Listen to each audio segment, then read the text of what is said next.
इससे पहले physical features of India का हम लोग 2 लेक्चर कर चुके हैं। 2 लेक्चर्स में हम लोग देखे क्या, 2 लेक्चर्स में हम लोग नॉर्दर्न माउंटेन, जिसको हम लोग हिमालय भी बोलते हैं, उसके बारे में लोग डिस्कस किए। उसके बाद हम लोग नॉर्दर्न प्लेन को डिस्कस किए, उसके पार्ट्स को, उसके बारे में जितना कुछ हो सकता था सबको डिटेल्स में डिस्कस किए। आज हम लोग डिस्कस करेंगे इसको पेनिनसुलर प्लेट्यू, है ना।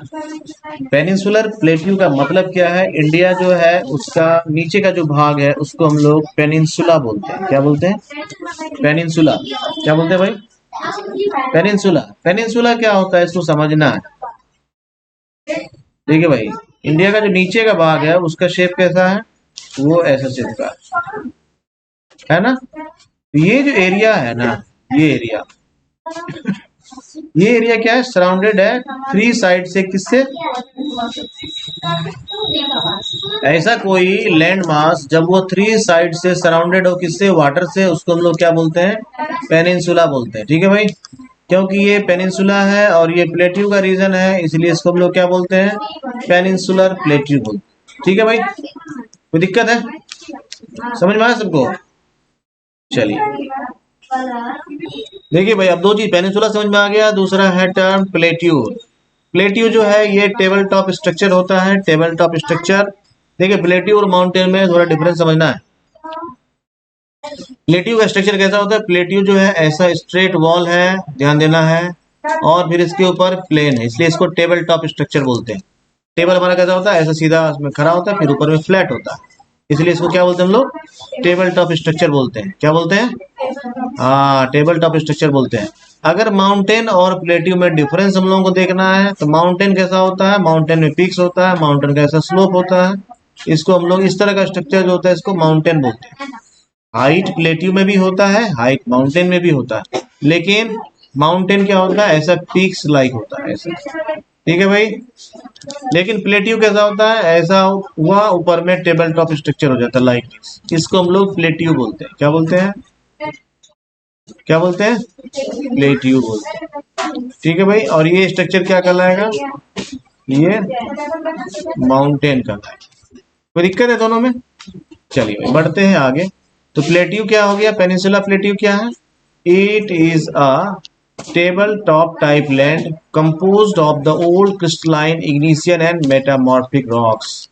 There are 3 types of rocks generally found in plateau region. One is crystalline, old crystalline, igneous and metamorphic rocks. यानी almost all type of rocks are found in plateau region. ठीक है, in rocks के बारे में थोड़ा हम लोग आगे डिस्कस कर लेंगे, फिलहाल इसको लिख लीजिए तेजी से।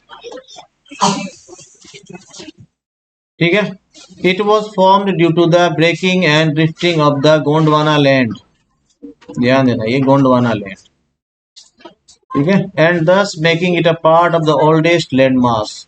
प्रीवियस क्लास में हम लोग डिस्कस किए थे, जो इंडियन पेनिनसुलर प्लेट्यू है ये पूरे वर्ल्ड का most of the stable land mass में से आता है ना। और ये most of the stable land masses में से क्यों आ रहा है? क्योंकि ये पार्ट है किसका? गोंडवाना लैंड का। ठीक है, समझ गए बात को? ये ओल्डेस्ट लैंड मास है, इसको हमेशा याद रखें। अगर ऐसा कोई क्वेश्चन भी आता है तो उसमें हम लोग किसको लिखेंगे ओल्डेस्ट लैंड मास में? पेनिनसुलर प्लेट्यू को, इंडियन पेनिनसुलर प्लेट्यू। ठीक है भाई, नेक्स्ट देखिए। तो प्लेट्यू कैसा होता है? ये ब्रॉड होता है और शैलो वैलीज होता है एंड राउंडेड हिल्स होता है। ठीक है, राउंडेड हिल्स मतलब पीक्स नहीं होगा उसमें, ऊंचा होगा, ऐसा गोल जैसा हो जाएगा ऐसा कर। ठीक है, और ब्रॉड वैलीज होगा, नैरो वैलीज नहीं होता।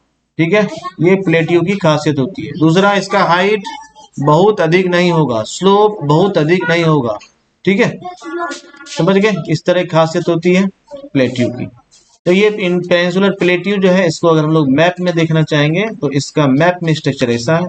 रफली सभी लोग कॉपी में एक इंडिया का मैप बना लीजिए और पेनिनसुलर प्लेट्यू का जो लोकेशन है उसको भी ड्रॉ करें।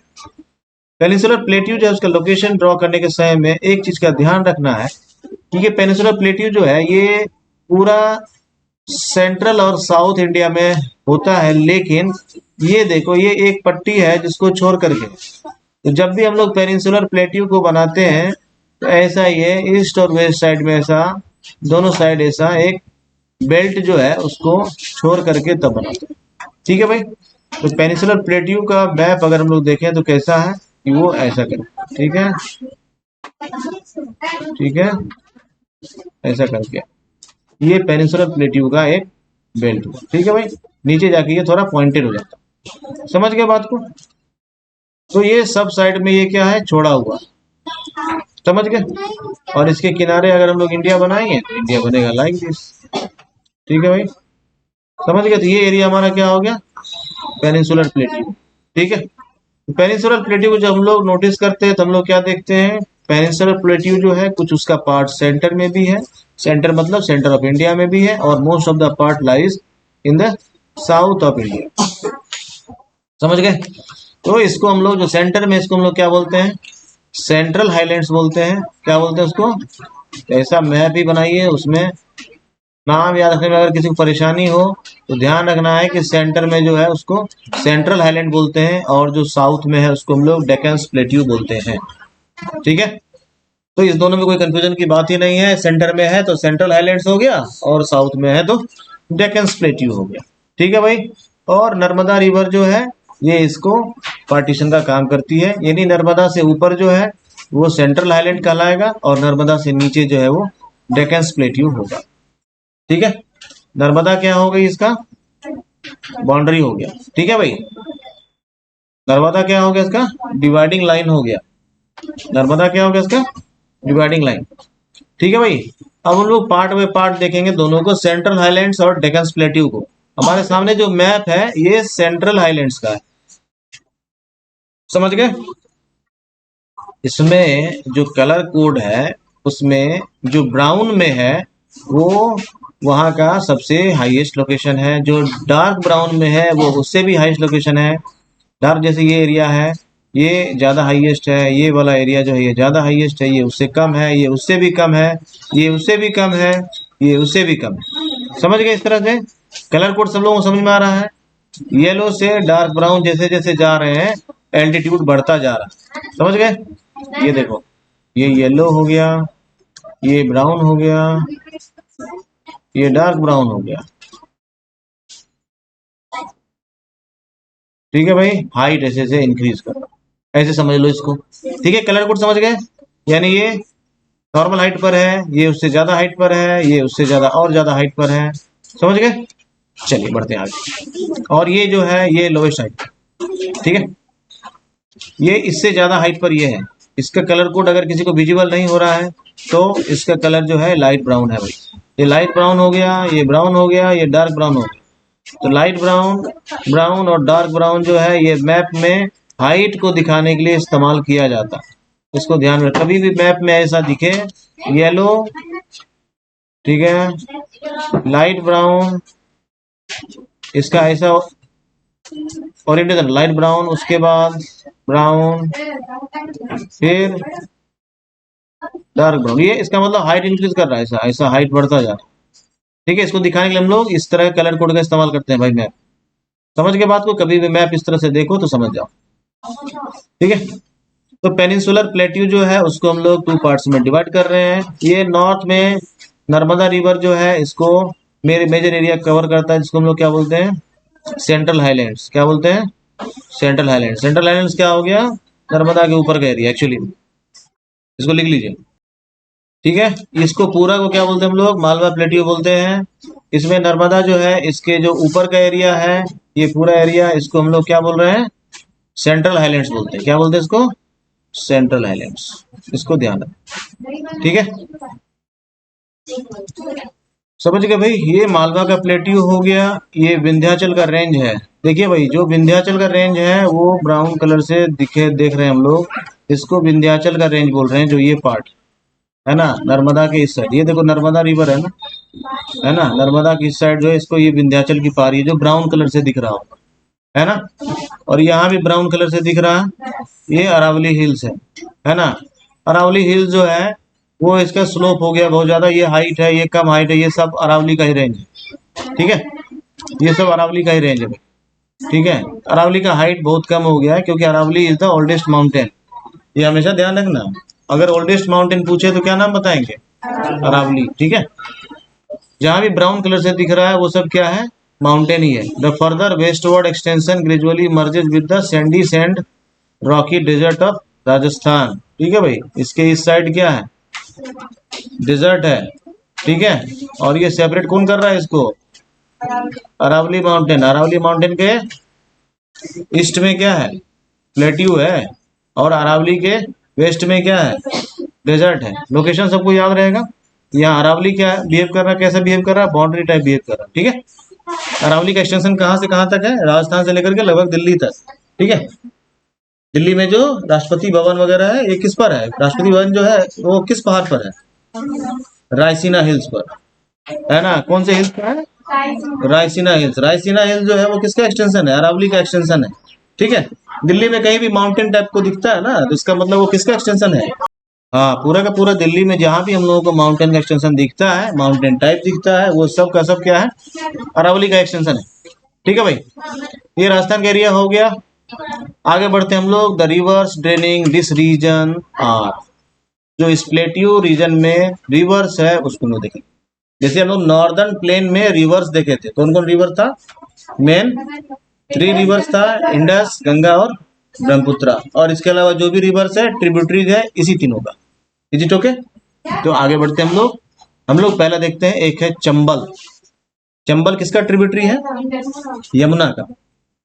चंबल किसका ट्रिब्यूटरी है, यमुना का, ठीक है भाई, समझ गए। दूसरा है रिवर सिंध, तीसरा बेतवा, ठीक है, केन, ठीक है। They flow from south west to north east. ये ध्यान देना, नॉर्दर्न रिवर्स और प्लेट्यू रिवर्स में ओरिएंटेशन में थोड़ा डिफरेंस आता है, इसको समझना अच्छे से, ठीक है। और जो सेंट्रल हाईलैंड्स है उसका रिवर्स, और जो पेनिनसुलर प्लेट्यू का साउदर्न पार्ट है, क्या बोलते थे उसको हम लोग, डेक्कन प्लेट्यू।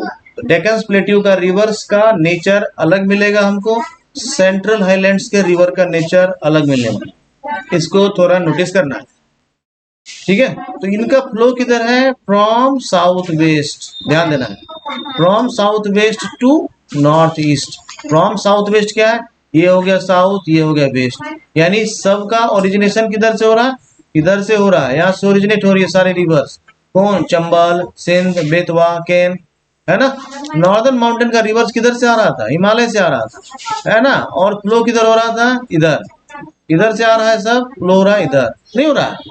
ब्रह्मपुत्र भी आ रहा है इधर, फ्लो हो रहा है किधर, इधर हो रहा है ना ऐसा। तो इसका मतलब नॉर्दर्न प्लेन्स का जो रिवर है वो नॉर्थ से मतलब नॉर्थ वेस्ट से ओरिजिन हो रहा है, और साउथ ईस्ट में वो टर्मिनेट हो रहा है।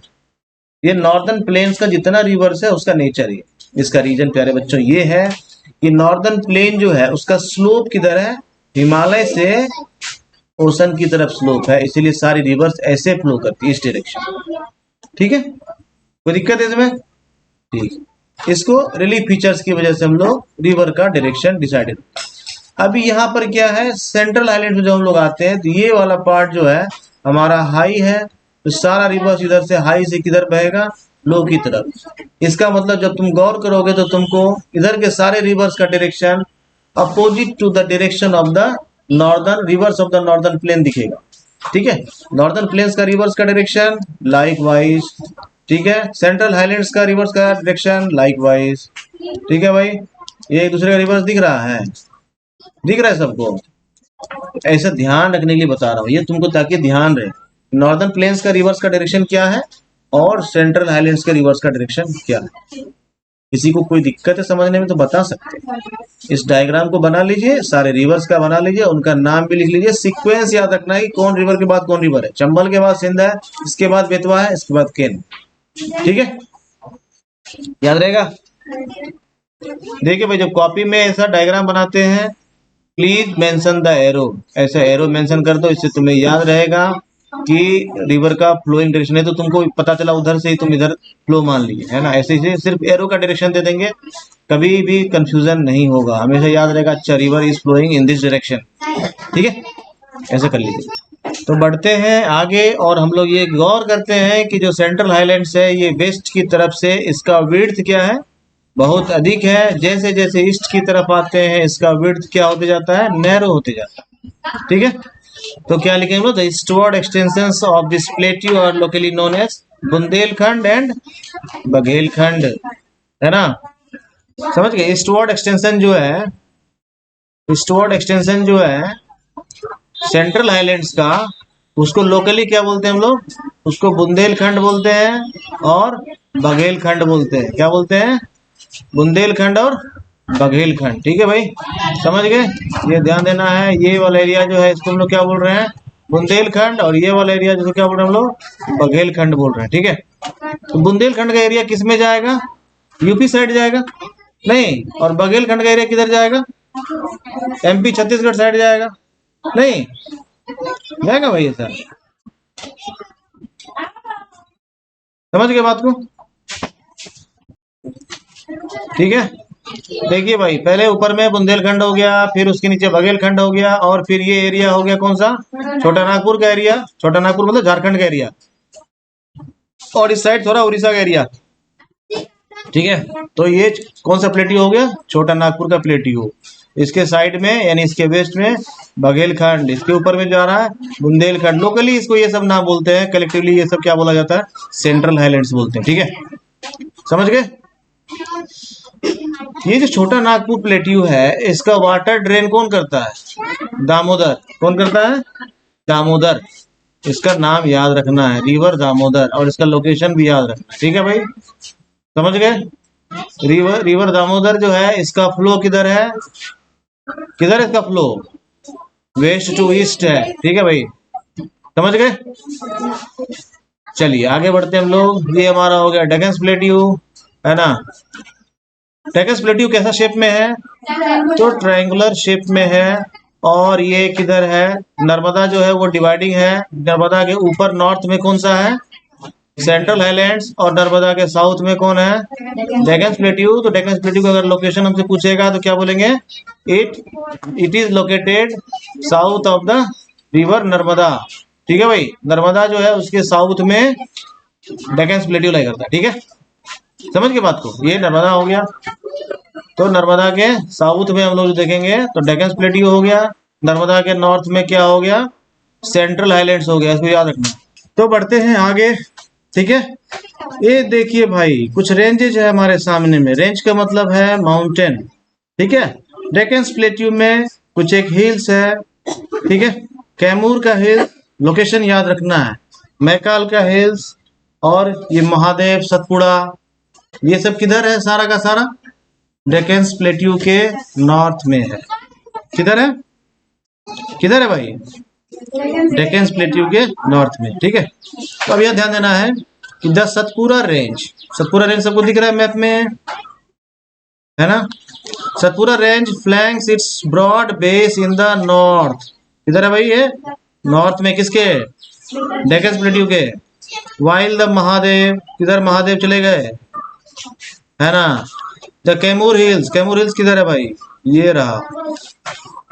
Eight the Baikal range from its eastern extension, ये इसका ईस्टर्न एक्सटेंशन जो है ये यहाँ है, और जो सतपुरा है वो इसके नॉर्दर्न जोन में है। मैप बना करके इंडिकेट करके नाम लिख लीजिए, ये ज्यादा सही। ठीक है भाई, नेक्स्ट है डेक्कन प्लेट्यू का जो हम लोग स्लोप देखते हैं वो वेस्ट साइड जो है वो हाइयर है ना।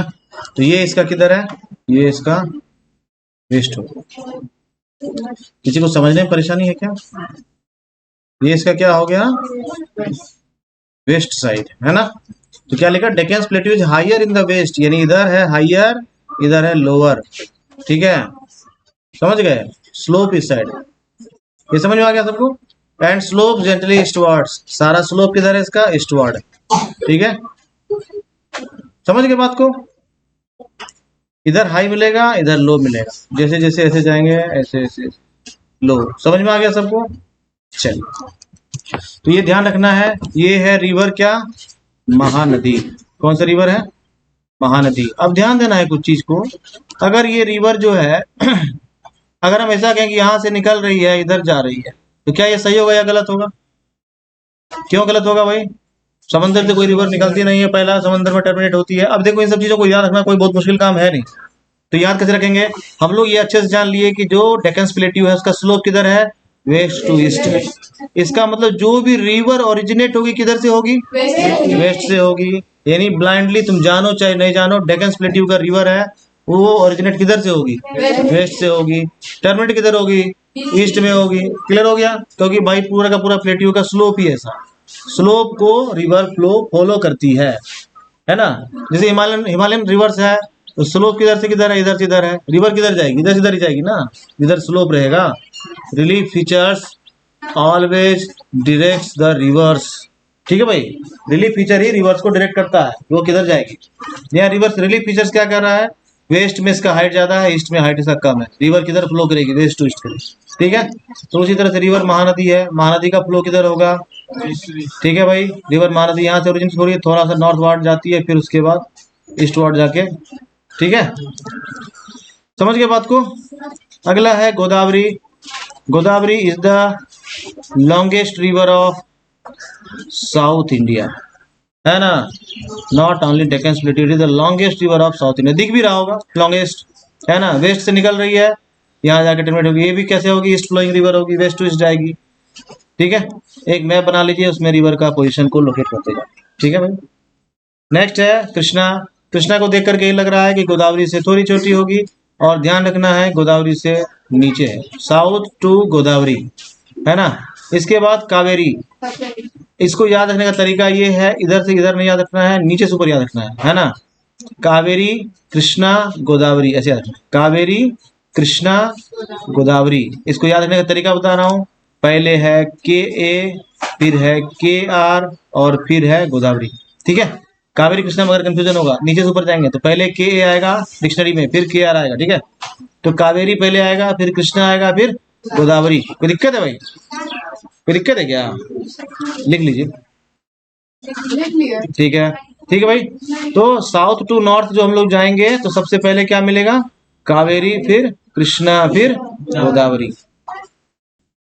तो नीचे से ऊपर बढ़ेंगे हम लोग तो सबसे पहले हमको मिलेगा रिवर कावेरी, और उसके बाद कृष्णा, उसके बाद गोदावरी, और फिर महानदी, ठीक है। अब हम लोग जा रहे हैं, इसका एक एक्सटेंशन देखते हैं जो किधर है, नॉर्थ ईस्ट रीजन में।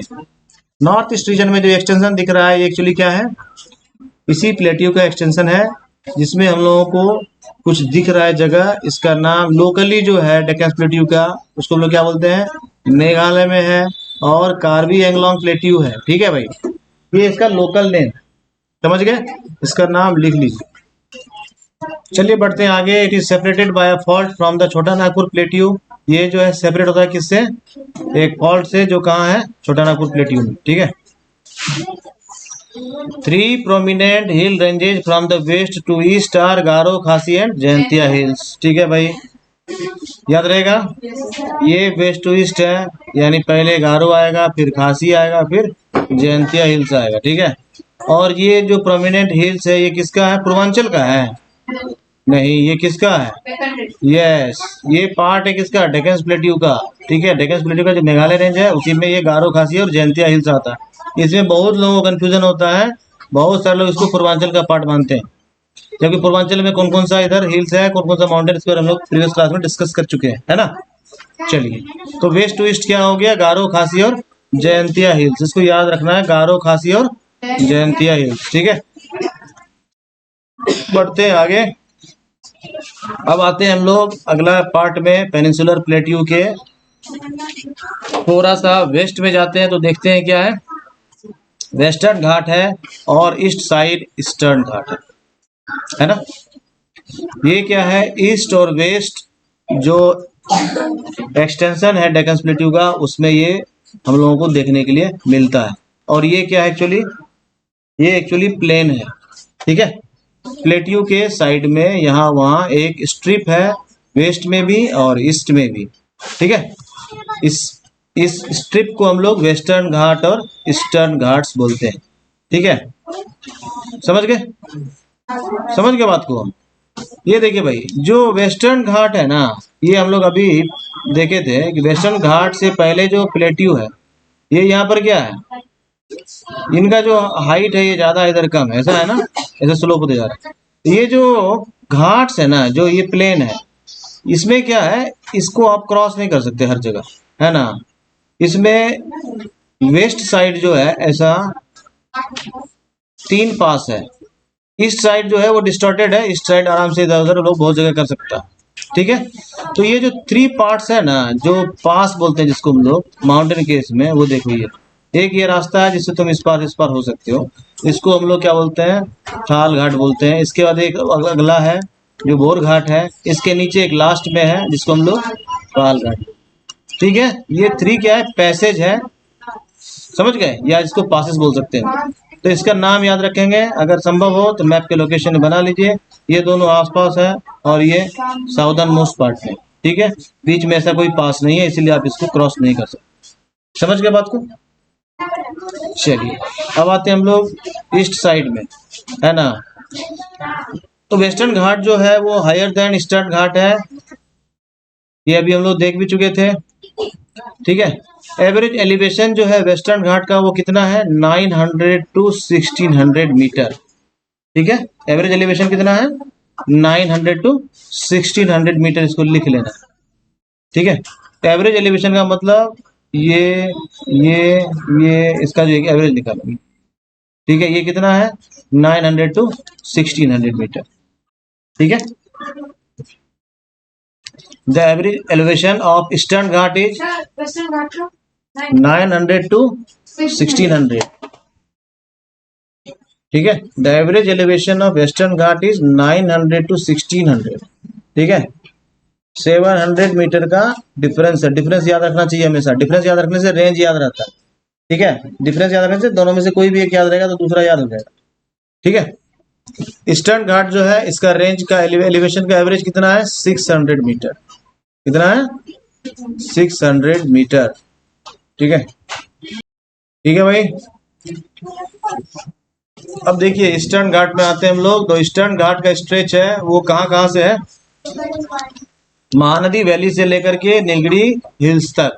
कहाँ तक है, महानदी वैली से लेकर के, महानदी जो है उसका वैली से शुरू करते हैं इसको, और कहाँ तक जाते हैं, नीलगिरी हिल्स तक, है ना।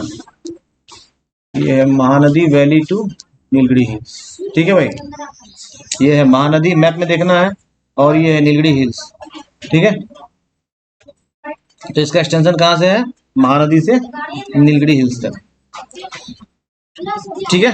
लेकिन ईस्टर्न घाट जो है वो वेस्टर्न घाट की तरह नहीं है। ईस्टर्न घाट जो है वो डिसकंटिन्यूअस है और इरेगुलर भी है, और dissected by rivers draining into the Bay of Bengal. इधर से बहुत सारे रिवर जा रही है जो इसको क्या कर रही है, कई सारे पार्ट में डिवाइड कर देती है, किसको, ईस्टर्न घाट को, ठीक है। तो ईस्टर्न घाट इस कारण से क्या हो जाता है, डिसकंटिन्यूअस हो जाता है, यहाँ से यहाँ है, फिर यहाँ नहीं है, फिर यहाँ से यहाँ है, फिर यहाँ नहीं है, ऐसे करके, ठीक है।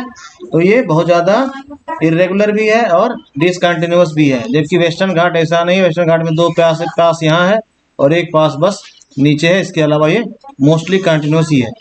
अगर ये इसमें से ये क्वेश्चन आए कि ईस्टर्न घाट और वेस्टर्न घाट में से कौन ज्यादा कंटिन्यूअस है, तो बताएंगे क्या, वेस्टर्न घाट, है ना। और कौन डिसकंटिन्यूअस है, तो ईस्टर्न घाट। क्लियर हो गया, समझ में बात आई? चलिए बहुत अच्छे, बढ़ते हैं आगे।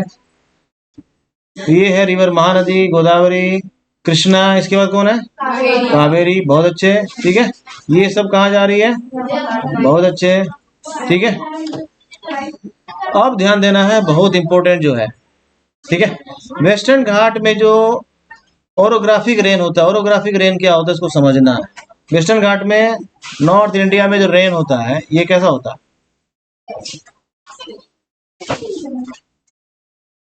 नॉर्थ इंडिया में जो रेन होता है कैसा होता है, मानसून से होता है।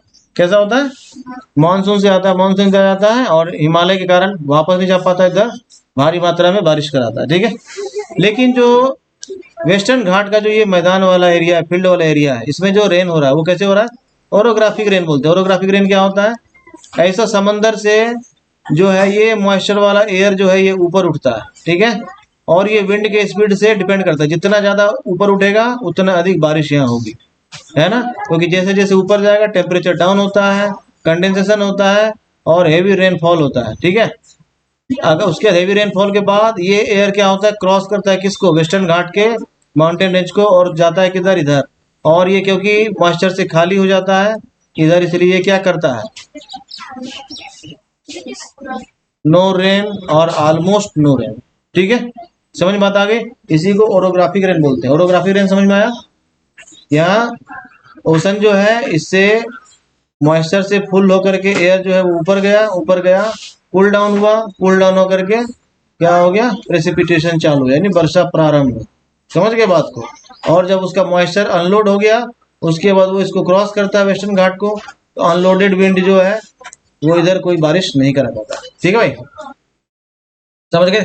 तो मॉइस्ट विंड जो है जैसे जैसे ऊपर जाएगा ओरोग्राफिक रेन होगा। समझ गए। इसको थोड़ा और समझ सकते हैं। ये समंदर से ऐसा उठा और ये ऊपर गया, ठीक है भाई, और ये जितना ऊपर जाएगा उतनी अधिक बारिश होगी इधर, है ना। और खाली होकर के फिर इधर जाएगा, इधर क्या कराएगा, इसमें मॉइस्ट है ही नहीं, अब क्या कराएगा, नो रेन होगा। समझ गए बात को, समझ गए। तो इसीलिए इसको हम लोग क्या बोलते हैं, ओरोग्राफिक रेन बोलते हैं। When the clouds cross the ghats, they descend and their ability to absorb moisture is increases. Ability to moisture जो है इंक्रीजिंग होता है, जिसे जितना एब्जॉर्व करने का, और इसमें मॉइस्चर रहता है, इसलिए रेनफॉल क्या हो जाता है, कुछ नहीं हो पाता। ठीक है, तो इसीलिए जो है इसको विंड वार्ड साइड बोलते हैं, इसको लीवर्ड साइड बोलते हैं। सारा रेनफॉल इधर होता है और इधर ऑलमोस्ट नो रेनफॉल होता है। ठीक है, इसीलिए क्या कहते हैं, entire coast on western slopes of the Ghats receives heavy rain. ये ठीक है, ये क्या करता है, हैवी रेनफॉल गेन करता है। ठीक है भाई, समझ गए। वेस्टर्न स्लोप यही हुआ, ये ईस्टर्न स्लोप हुआ इसका। ठीक है, whereas the peninsular plateau receives very low rainfall. क्यों, मॉइस्चर सारा इधर ही खत्म हो गया, अब इधर बिना मॉइस्चर के गया है, ये इधर क्या कहलाता है, करता है, नो रेनफॉल होता है। रीजन समझ में आया इसका ना, रीजन समझ में आया सबको। ठीक है, बढ़ते हैं आगे। ठीक है, the height of the western Ghat progressively increases from north to south. जैसे जैसे नीचे जाते हैं हाइट इंक्रीज करता है, और जैसे जैसे ईस्ट जाते हैं हाइट डिक्रीज करता है। ठीक है, या इसको ऐसा बना सकते हैं, एरो को, जैसे जैसे नीचे जा रहे हैं हाइट इंक्रीज कर रहा है, जैसे जैसे इधर आ रहे हैं हाइट इंक्रीज कर रहा है। ऐसा एरो बना सकते हो डायग्राम में, और दिमाग में भी याद रखने के लिए।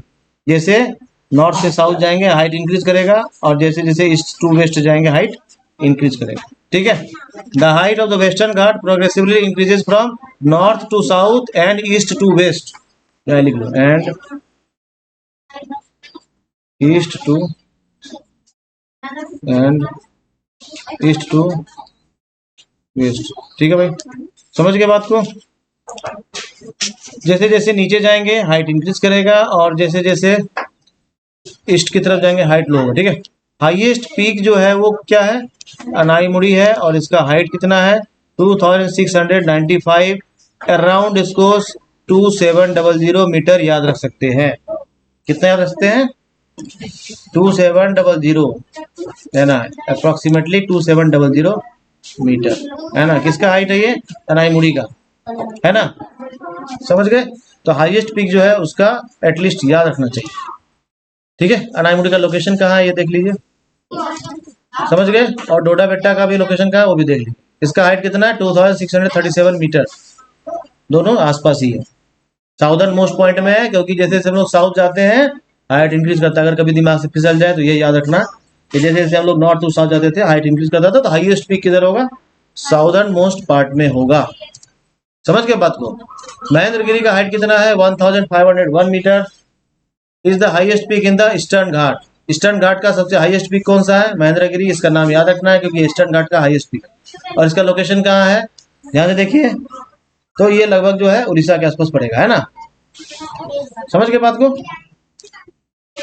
आगे बढ़ते हैं। महेंद्रगिरी का हाइट कितना है, 1500 मीटर, याद रखना भाई। ठीक है, Shevaroy Hills and the Javadi Hills are located to the south east of the Eastern Ghat. Eastern Ghat का साउथ मोस्ट पार्ट में कुछ और हिल्स भी है, जिसमें शेवरॉय हिल्स और जवाड़ी हिल्स का नाम आता है। इसको भी लिख सकते हैं, है ना। इसके बाद क्या है, बहुत सारा हिल स्टेशन है, जैसे ऊटी है, ऊटी को उटक मंडलम भी बोलते हैं, उडक मंडलम और कोडाई कनाल। ये सब क्या है, ये हिल स्टेशंस है जो इसी घाट्स में है। समझ गए बात को? हाँ भाई, अब जो डेक्कन प्लेट्यू है इसकी एक खासियत है, इसके सॉइल के नेचर जो हम लोग देखते हैं तो इधर कौन सा सॉइल मिलता है? Black soil. और ब्लैक सॉइल कौन से क्रॉप के लिए बेस्ट होता है? कॉटन क्रॉप्स के लिए। नाइस, ठीक है भाई, समझ गए। और ये ऐसा क्यों बना है? Because of volcanic origin. ठीक है, थोड़ा सा हम लोग अगर हम लोग इग्नियस रॉक्स के बारे में जानेंगे। इग्नियस रॉक्स जो है ये जो वॉल्केनोज से निकलता है लावा, मोल्टेन लावा, वो जो कूल डाउन होता है तो उससे जो रॉक का फॉर्मेशन होता है उसको हम लोग कौन सा रॉक बोलते हैं? इग्नियस रॉक बोलते हैं। इग्नियस रॉक जो है यही बेसिकली टू टाइप्स का होता है, इसको हम लोग ग्रेनाइट और बेसाल्ट बोलते हैं। ठीक है भाई, ये इग्नियस रॉक हो गया, इसी को इग्नाइट रॉक्स भी बोलते हैं। ठीक है भाई, इग्नाइट रॉक जो है ये टू टाइप्स का होता है, ग्रेनाइट एंड बेसाल्ट। ठीक है भाई, बेसाल्ट उस रॉक को बोलते हैं। ग्रेनाइट जो है ये आउटर मोस्ट रॉक होता है जो सडनली एटमॉस्फेयर के कांटेक्ट मारने से सडन कूलिंग होता है। ठीक है, तो ये ग्रेनाइट बन जाता है जिसका स्लो कूलिंग होता है, और जो ग्रेनाइट के नीचे पाया था उसको बेसाल्ट रॉक बोलते हैं। ठीक है, इसका स्लोली कूलिंग होता है।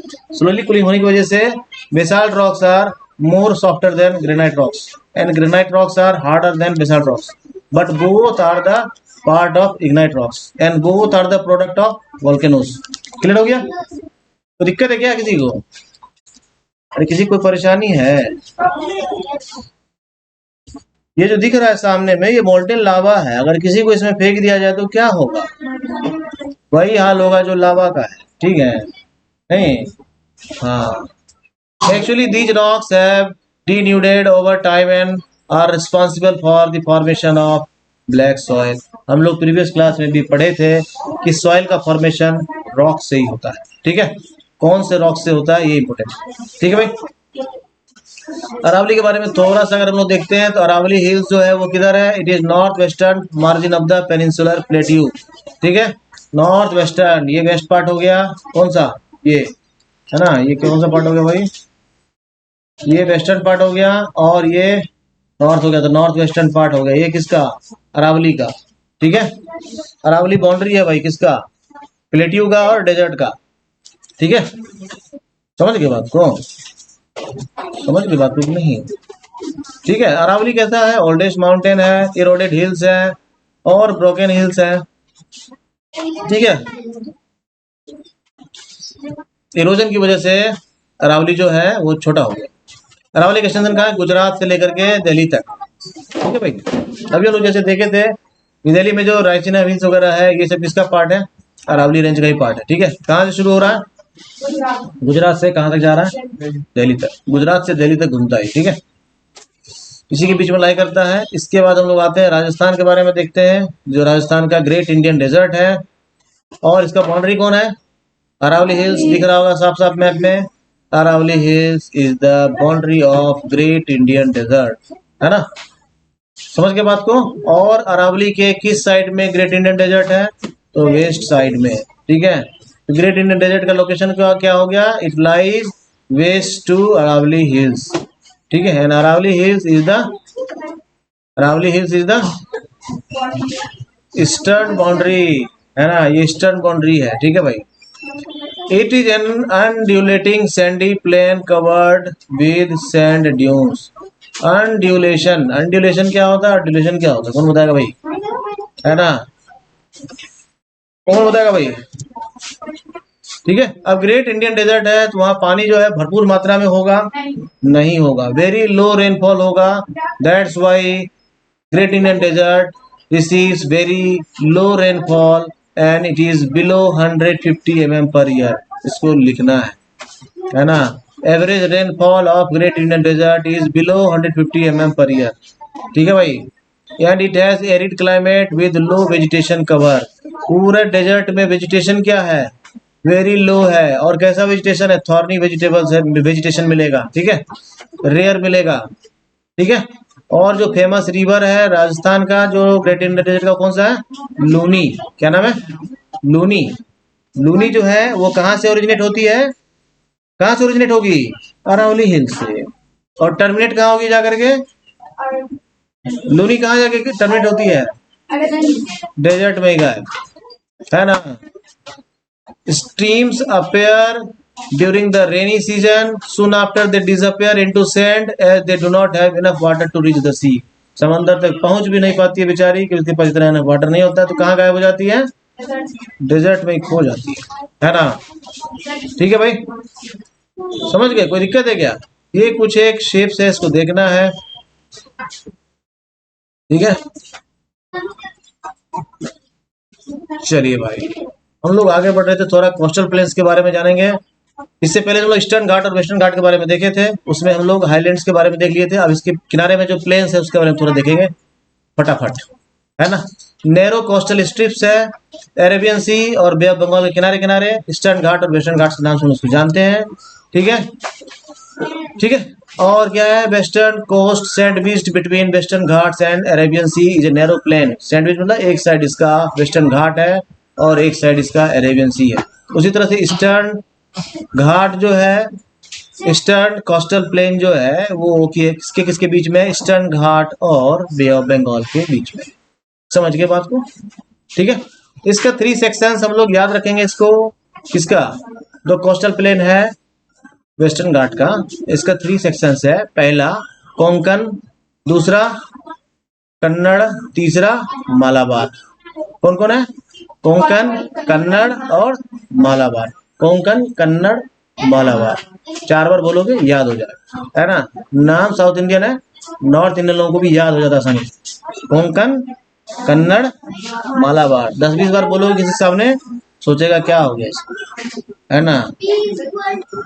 ज्यादा नहीं बोलना है ना? जब भी बोलना है अकेले में बोलना, किसी सामने मत बोलना है, कुछ और समझने लगेगा। कोंकण, कन्नड़ सोचेगा क्या हो गया इसको। 10-20 बार बोल के देखो, तुमको भी फील आएगा, ठीक है? तो जो ईस्टर्न घाट है, the plains along the Bay of Bengal are wide and level. देखिए भाई, जो ईस्टर्न घाट का प्लेन है वो वाइडर है इन कंपैरिजन टू वेस्टर्न घाट, ठीक है? इसको क्या बोलते हैं? नॉर्दर्न सरकार। और देखिए भाई, इसको सरकार पढ़ते हैं, लिखते हैं CIR, CIR, CAR, पढ़ते हैं Sarkar. Coastal plain of eastern Ghat, it is basically divided into 2 parts, है ना? अपर और northern part is called northern Sarkar and the southern part is called Coromandel coast. ठीक है भाई, समझ गए? Large rivers such as Mahanadi, Godavari, Krishna and Kaveri have formed extensive delta on this coast. अब question तुम्हारे मन में आएगा कि भाई डेल्टा किधर बन रहा था? ईस्टर्न घाट में बन रहा था या फिर वेस्टर्न घाट में बन रहा था? तो प्यारे बच्चों, इसको याद रखना बहुत ही आसान है। हम लोग अभी जस्ट देखे थे कि जो प्लेट्यू है उसका स्लोप किधर है? वेस्ट टू ईस्ट है। तो सारा रिवर जो है वो ईस्ट फ्लोइंग होगी। ईस्ट फ्लोइंग होगी तो डेल्टा किधर फॉर्म करेगी? ईस्ट में फॉर्म करेगी, ठीक है? यानी मैक्सिमम डेल्टा किधर मिलेगा हमको? ईस्टर्न कोस्टल प्लेन्स में मिलेगा। ये याद रखने में किसी को परेशानी है? तो इसका मतलब नॉर्दर्न सरकार हो चाहे कोरोमंडल कोस्ट हो, इसमें जितना भी हमारी रिवर्स है, चाहे वो कावेरी हो, कृष्णा हो, गोदावरी हो और महानदी हो, ये सब क्या करेगी? डेल्टा बनाती। किधर? महानदी, गोदावरी, सबका डेल्टा बन रहा है देखो। और डिस्ट्रीब्यूटरीज मिलेगा, है ना? कृष्णा, कावेरी, दिख गया सबको? याद रखना इसको, नीचे से कावेरी, कृष्णा, गोदावरी और महानदी, ऐसे याद रखना। कावेरी, कृष्णा, गोदावरी और महानदी, कावेरी, कृष्णा, गोदावरी और महानदी। बढ़ते हैं आगे, ठीक है? ये सारा दिख रहा है कुछ? ये क्या है? डेल्टा एंड डिस्ट्रीब्यूटरीज, ठीक है भाई? हाँ, there is a famous lake, Chilika lake, है ना? चिलिका लेक कहाँ है? उड़ीसा में, ठीक है भाई? ये कैसा लेक है? लार्जेस्ट साल्ट वाटर लेक है, याद रखना। अगर कोई पूछे largest salt water lake in India, that is Chilika lake and it is located in the state of Orissa, है ना? It lies in the state of Orissa to the south of the Mahanadi delta, ठीक है? The country has 2 groups of islands. अब हम लोग पढ़ेंगे क्या? Group of islands. We have 2 groups of islands. First one is Lakshadweep. Group of Lakshadweep एक island नहीं है, it is group of islands. बहुत सारा छोटा बड़ा द्वीप को मिला करके हम लोग लक्षद्वीप ग्रुप ऑफ आइलैंड्स बोलते हैं। उसी तरह से अंडमान जो है वो एक ग्रुप, एक आइलैंड नहीं है, Andaman and Nicobar group of islands है। बहुत सारा ऐसा आइलैंड है जिसको मिला करके हम लोग क्या बोलते हैं? Andaman and Nicobar group of islands, ठीक है? क्लियर हो गया भाई। पहले हम लोग देखते हैं लक्षद्वीप। लक्षद्वीप आइलैंड जो है ये किधर है, मालाबार कोस्ट जो है केरला का, उसके थोड़ा डिस्टेंस पर है ना, और वहां से सबसे नजदीक पड़ता है। क्लियर हो गया, समझ गए। This groups of island is composed of small coral islands. Coral और रीफ्स के बारे में सब लोग जानते हैं। ये कैसा आइलैंड है, कोरल आइलैंड है। कोरल आइलैंड्स होने के कारण यहाँ का area under the sea is very beautiful. देखकर लग रहा होगा, नहीं नहीं लग रहा होगा, वहां जो जीव जंतु लगा उसको लगता होगा हेवन में, नहीं, most colourful part of the world. नहीं, इससे ज्यादा कलरफुल और क्या तुम देख सकते, है ना। देखो, ठीक है, समझ गए। तो लक्षद्वीप जो है, लक्षद्वीप पूरा आइलैंड जो है, इसको इसलिए कोरल आइलैंड बोलते हैं। ये एक सैटेलाइट इमेज है। तुम इस सैटेलाइट इमेज में आइलैंड के साइड नीचे समंदर में स्पॉट देख सकते हो, ब्लैक, है ना। वही वो कोरल और रीफ्स का ब्यूटीफुल दर्शन है जो तुमको भी कराया था। अगर आप इसमें डाइव मारते हैं तो नीचे जो वो ब्लैक स्पॉट है वो उतना ही ब्यूटीफुल दिखेगा।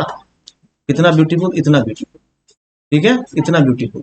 ये जो दिख रहा है ना, यही वहां पर ब्लैक स्पॉट के रूप में दिख रहा है। कहाँ पर, ये जो एरिया दिख रहा है ना, ये ब्लैक स्पॉट, ये वही है ना।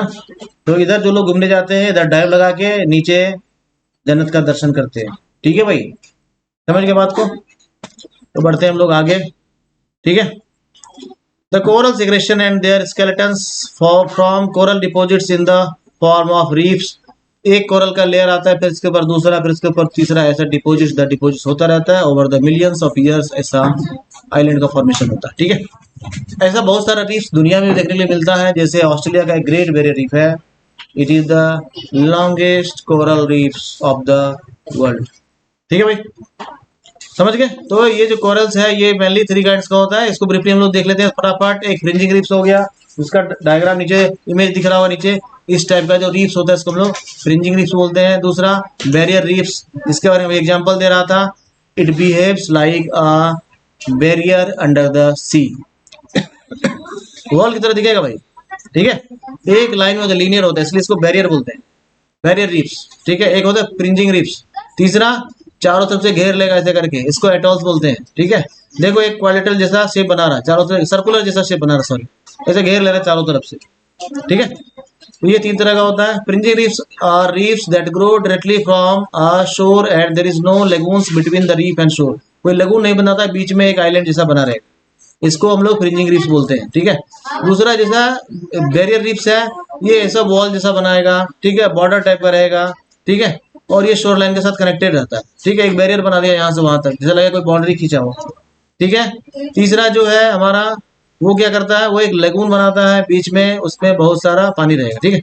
ये क्या होगा, इसका बेस्ट एग्जांपल क्या है, ऑस्ट्रेलिया का ग्रेट बैरियर रीफ, ठीक है भाई। तीसरा एटोल, ये क्या है, सर्कुलर रहता है, और ये ओशनिक रीफ रहता है, और इसमें क्या होता है, लार्ज लगून बनाता है बीच में, समंदर से कनेक्टेड होता है भाई। ये देखना, ये जो रीफ्स है ना, ये समंदर से ऊपर निकला हुआ नहीं रहता है, ये अंडर द सी रहता है मोस्टली, ठीक है। तो ये अंदर अंदर खेल है, अंदर अंदर ही लेगून बना रहता है, समझ गए। ग्रेट बैरियर रीफ भी जो है वो इनसाइड द ओशन है, सैटेलाइट से देखने से वो दिखता है, लेकिन समझ गए। Earlier they were known as Laccadive. देखिए ये सब जो लक्षद्वीप है इसका पुराना नाम है, बाद में इसका नया नाम लक्षद्वीप पड़ा, पहले पुराना नाम इसका ये सब था। 1973 में इसको रीनेम किया गया एज लक्षद्वीप, ठीक है। लक्षद्वीप का स्मॉल एरिया है कितना, it is covered with 32 square kilometre only, बहुत छोटा है भाई, लेकिन ये हमारे लिए काफी काम का है। क्यों काम का है भाई, क्योंकि इससे इंडियन कोस्ट गार्ड्स को काफी हेल्प मिल जाता है, ठीक है। लक्षद्वीप का कैपिटल क्या है, कवरत्ती है। ये कवरत्ती आइलैंड है, एडमिनिस्ट्रेटिव हेडक्वार्टर है किसका, लक्षद्वीप का, ठीक है। इसका भी लोकेशन देख लीजिए, लोकेशन वहां हाईलाइट किया हुआ, ठीक है। डेंस फॉरेस्ट है, काफी फ्लोरा एंड फौना है। फ्लोरा एंड फौना का मतलब होता है काफी सारा प्लांट्स एंड एनिमल्स है, ठीक है, समझ गए। अनइनहेबिटेड बर्ड सेंचुरी है, इसको पीटी आइलैंड बोलते हैं, वहां कोई रहता नहीं है, लेकिन वो बर्ड सेंचुरी है, ठीक है। बर्ड सेंचुरी का मतलब प्रोटेक्टेड एरिया होता है जहां बहुत सारा बर्ड नेचुरली रहता है, समझ गए। अब आते हैं हम लोग दूसरा ग्रुप ऑफ आइलैंड्स, वो है हमारा अंडमान एंड निकोबार आइलैंड्स, और ये एक इलांगेटेड चेन ऑफ आइलैंड्स है, और ये है कहाँ, बे ऑफ बंगाल में, इंडिया से ये काफी डिस्टेंस पर है, ठीक है। ये इंडिया के कंपैरिजन में इंडोनेशिया वगैरह से काफी करीब है, ठीक है। हमारा आइलैंड है, हम ही से काफी दूर है। लक्षद्वीप कंपेरेटिवली अंडमान निकोबार के तुलना में काफी नजदीक है, ठीक है। They are bigger in size and are more numerous and scattered, बहुत ज्यादा डिस्ट्रीब्यूटेड है। एक सैटेलाइट इमेज है सामने में, आप उसको देख सकते हैं। ऐसा ही ये ग्रुप ऑफ आइलैंड्स है, छोटा बड़ा ऐसा ही न्यूमरस आइलैंड्स है। ये एक आइलैंड है, ये एक आइलैंड है, ये देखो बीच में ये छोटू जैसा ये भी है, ये देखो छोटू जैसा ये भी है। ऐसा ऐसा बहुत सारा है भाई, ठीक है। तो अंडमान निकोबार में ऐसा बहुत सारा ग्रुप ऑफ आइलैंड्स है, उसमें से बहुत कम ही ऐसा है जिसपे लोग रहते हैं, ठीक है। तो अंडमान निकोबार जो है इसको हम लोग बेसिकली टू ग्रुप में कैटेगराइज करते हैं। तुमको देख करके समझ में आ रहा होगा इसका जो बेसिक कैटेगरी होगा वो क्या होगा। क्या होगा भाई? Andaman and Nicobar group of islands, नाम से ही पता चल रहा है नहीं? तो नॉर्दर्न पार्ट जो है उसको हम लोग अंडमान ग्रुप ऑफ आइलैंड्स बोलते हैं, जो साउदर्न पार्ट को हम लोग निकोबार ग्रुप ऑफ आइलैंड्स बोलते हैं, ठीक है भाई। और अंडमान निकोबार के बारे में, जैसे लक्षद्वीप के बारे में हम लोग क्या जान रहे थे, ये कोरल का एक आइलैंड है। अंडमान निकोबार के बारे में ये मानते हैं ये एक हिडन माउंटेन है, समंदर के अंदर में है, जिसका टॉप पोर्शन हम लोग अंडमान निकोबार के रूप में देखते हैं। इसलिए छोटा बड़ा बहुत सारा आइलैंड्स है, बहुत सारा पीक्स जो है वही इरोड होने के कारण जो है आइलैंड का फॉर्म ले लिया है। समझ के बात को? ये एलिवेटेड क्वेश्चन हो गया सबमेरीन माउंटेन्स का। सबमेरीन माउंटेन समझ में आ गया? माउंटेन जो है सिर्फ अर्थ के ऊपर है ऐसा नहीं है, several mountains are located below the ocean also, ठीक है भाई। तो अंडमान निकोबार जो है ये क्या है, किसी ऐसा माउंटेन का पार्ट माना जाता है, जबकि लक्षद्वीप जो है ये कोरल आइलैंड है। समझ गए? लक्षद्वीप और अंडमान निकोबार का स्ट्रेटेजिक इंपॉर्टेंस है। स्ट्रेटेजिक इंपॉर्टेंस मतलब होता है इंटरनेशनल सेफ्टी सिक्योरिटी से रिलेटेड इश्यूज को हम लोग स्ट्रेटेजिक इंपॉर्टेंस बोलते हैं, ठीक है भाई। There is a great diversity of flora and fauna in this group of islands. काफी मजा आया देखने में, है ना? नहीं मजा आया? देखो भांति भांति का। ये कौन सा फिश है भाई?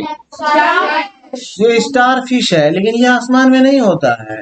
ये ये स्टार फिश तो है लेकिन ये पानी में होता है, ठीक है भाई। ठीक है, तो अंडमान निकोबार जो है ये कहाँ है? इक्वेटर के पास है, इसीलिए यहाँ क्लाइमेट कैसा होता है? इक्वेटोरियल क्लाइमेट होता है। इक्वेटोरियल क्लाइमेट होने की वजह से डेंस फॉरेस्ट मिलेगा, ठीक है। समझ के बात को? कोई दिक्कत है क्या? कुछ एक क्वेश्चन उसको कर लें, ठीक है। क्वेश्चन को हम लोग करेंगे, लेकिन क्वेश्चन को हम लोग करेंगे कल। तो आज के लिए हम लोग इतना ही, ठीक है।